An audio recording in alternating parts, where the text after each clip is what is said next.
Okay, so the next one we have up, welcome back. Welcome to my next video. I've got Audience House on the Hill. This was originally reissued on the Pink Scroll, the Charisma label, out of the UK. This is just a great progressive record. I've talked about it before. You know, they've got the flutes, they've got the saxophones, they got the fuzz guitar, great singing, great harmonies, just, you know, great record. Audience, The House on the Hill. Then we've got 10 Years After. This is a Space and Time. I've talked about this record a little bit before. This is a reissue on Audiophile. It's a numbered edition. I have number 130. And this was originally issued by Columbia on the Columbia 2i. That's the one I used to have. And that, you know, like those old Columbia 2i's have a really great sound on it. And it was always a good sounding record. And I bought this, and it's even better sounding than the original Columbia 2i. Audiophile did a great job of this 10 Years After record. And it's got that same kind of quality of cover, you know, that real shiny, nice cover that Quality Records usually has. And it says right on here, and I think Audiophile limited edition, pure virgin vinyl, specially remastered for this LP, made in the USA. And even the inside is on that real nice, shiny, beautiful record. And it's got a little sticker with the number on it and all that. Really nicely done. And the sound is really good.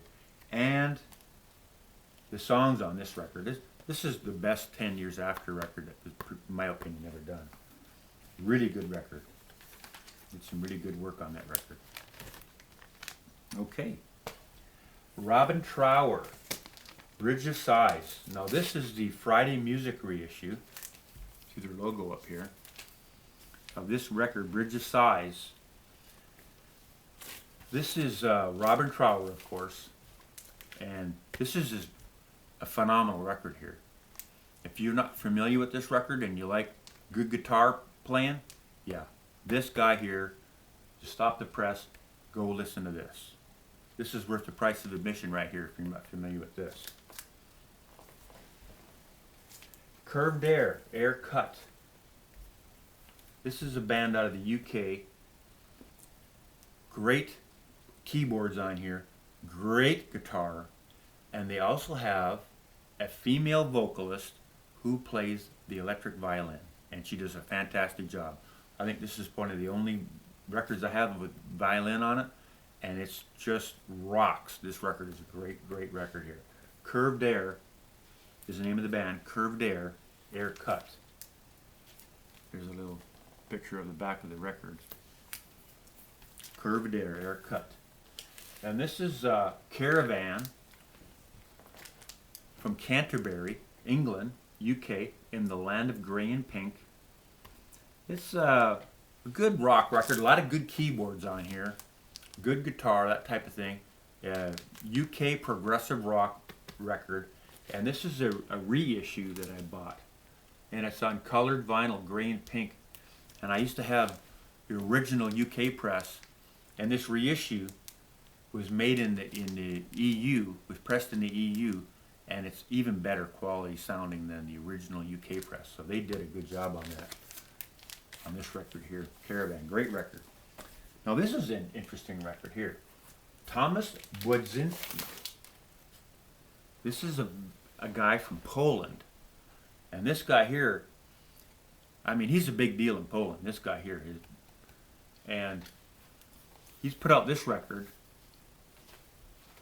And he has also done all the artwork for the record. And this record, I mean, if you can see it on the camera, how thick this cover is. It's almost like it's handmade. The way that this stuff is glued in here. You know, this is a very limited edition. It's got it on here. There's, I think, 500 copies of this made, and Thomas signed every one and numbered it. This is number 213. So it's almost like a handmade type of records. And The labels are that new kind of the new style where they just put a picture on there, and then you have to look at the inner sleeves for the lyrics and whatever. Of course, it's all in Polish, and the guy sings, he's singing in Polish. But I tell you what, the songs are so good. After you listen to it for a while, you're singing the Polish lyrics. Of course, you don't know what they mean, but it's just part of this. It's part of the music. Thomas, Budzinski. See if I can. It's Budzynski. Tomaszz. Thomas Budzinski. Do you a favor, and I wish I could tell I don't know the name of that song on here, but there's some of this stuff on here. Luna. Look up Luna, Luna. Put that on. Listen to that.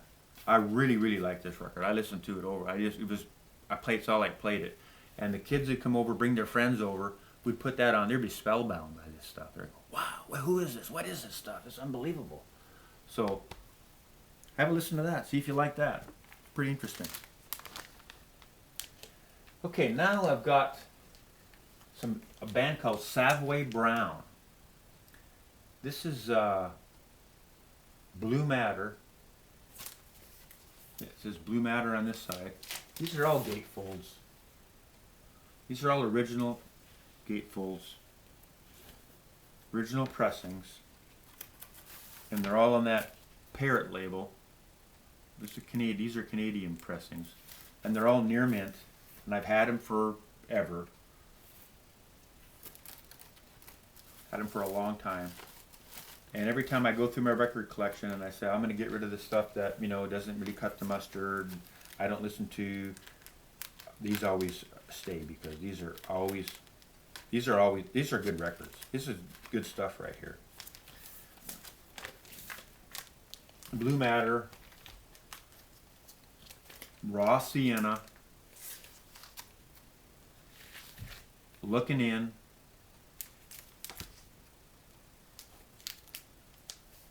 Street Corner Talking,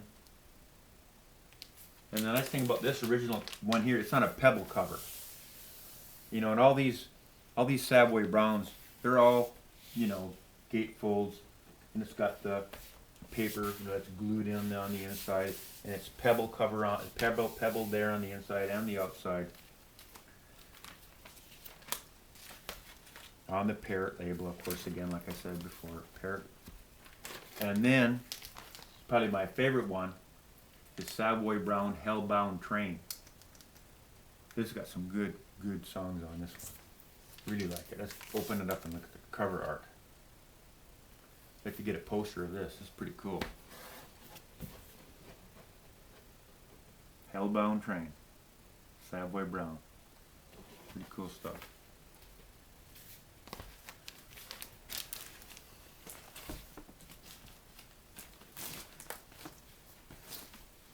Okay, next. I think this is the first Jeff Beck LP that he put out. And he's got Rod Stewart on here singing. I'm not sure the year, but this Jeff Beck right here, this record, Truth, very good record. All songs, solid songs, one after the other on this record here. Good stuff. Now I've got a few records here that,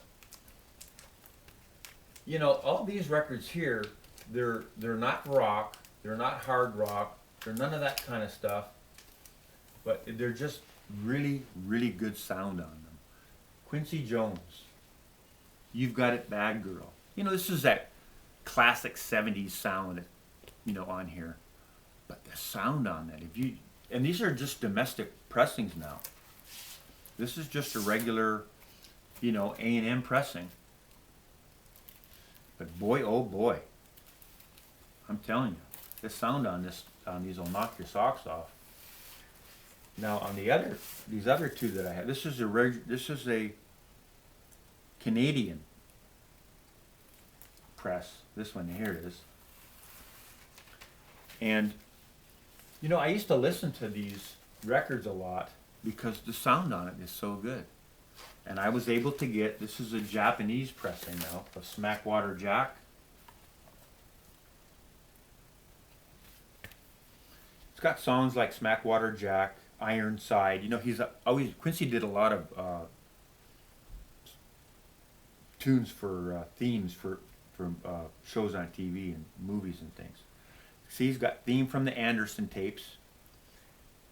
Hickey Burr, which actually from the Bill Cosby show, and Bill Cosby is the one doing the Hickey Burr. You'll have to listen to the song. And then Guitar Blues Odyssey, from Roots to Fruits, What's Going On.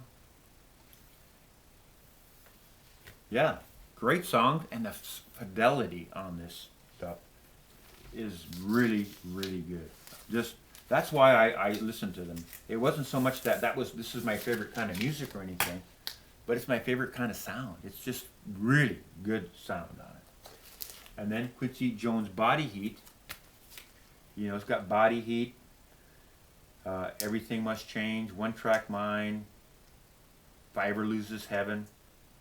Yeah. That's why I fell in love with these records and played them so much, because just the sound on them is just so spectacular. Got some good sounding records, something that really sounds great. Go on YouTube there, have a little listen to the music on it, see what you think of it. And if you say, yeah, I kind of like that, get the record, because they're not really expensive. Just get that old A&M Brown label, or even I can think of, and listen to that. Now, on the last bunch of records here is this fella called Andreas Bullenweeder. And this is another one of them things, the way that these records are recorded, there's just some beautiful music on here. Really, really sounds good. And he actually plays the harp. Modified pedal harp.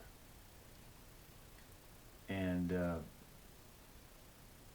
whole bunch of different kinds of sounds on these records. He's got kind of a Japanese sound, and all kinds of different things. Phases of the Moons. And I've got quite a few of them. My favorite two are these two, White Winds and Down to the Moon. These two are really, really good records. I've probably listened to this one the most. Really, really good. See if I can see what some of the stuff's on here. And the OB's hiding some of this. But, you know, he's got a number of them. And I've got music for electric harp, drums, and percussion. Yeah. That's what this is kind of about. Electric harp, drums, and percussion. It's good. All those Andreas Bullenweeder. Have a listen to that. That's kind of the new age music, but the way that's recorded on there makes your stereo sound fantastic. It's just beautiful how it sounds. That's why I listen to it. And here's another record. Simply Red, picture book. And it's got a song on here, Sad Old Red. Acoustic bass and the cymbals are really crisp and clear on here. It's just one of those songs that you used for a demonstration, you used to listen to how your stereo sounds. Just really, really fantastic sounding record. And that's why I have it on here. Really, really good record. Of course, I got it on the Japanese. Well, thanks for tuning in. And wanted to share some of that stuff with you. Just, you know, make a video. Sorry I haven't been making any videos lately. It's just basically what I've been doing is I've been digitizing a lot of my records. And I've been, I got my brother-in-law got me a Pono player, and it's able to record at 2496. Well, it's just I've got my Elastis Masterlink, which I can record. I can make CDs at 2496 and at 1644, and so I've been taking my records and I've been digitizing them, and I've been able to do some of the, what I've noticed is that, there's a lot of different talk about, if you're not sure what this 2496 and 1644, it's high res digital, SACD type of thing. Just because the packet is all, just for instance, you take an LP, record both sides, it'll fit on a CD, 700 megabytes. It'll fit on easily, you can record the whole record on there, there's room to spare.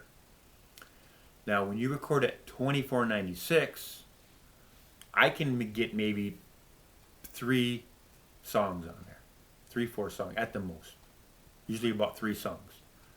It takes up 700 megabytes because that's how much more information is going on there. And is it better? Yeah, it's better. Now, but it depends on the fidelity of your recording.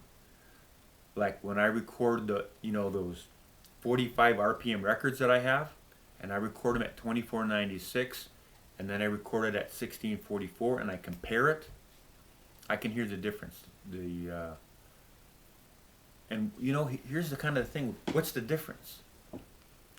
What I really noticed when I did the Santana was, again, the cymbal. How much more information that cymbal had versus, it's the same record now. I'm recording the same exact record, and I'm recording one at 1644, and I'm recording the same exact record, the same process, but I'm recording at 2496. And then I'm playing it back. And I'm hearing that there's more information on the cymbals, and I get better bass as well. And, remember when CDs first came out? That's what irritated me about the CDs, was especially the treble. It was just a bunch of hash. It didn't even sound like cymbals. So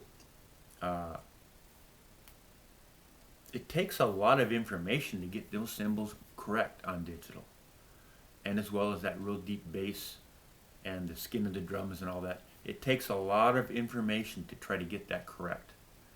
And of course, it's not as good as the record, but it's really, it makes a big difference. But I've noticed on some other ones that aren't maybe such a higher res source, I just recorded them at regular 1644. And I tried to do both. Now at home, and the stereo upstairs, I couldn't really tell the difference. But when I listen to it in the car, I can hear a little bit more of a difference in the car. I don't know what all that's about.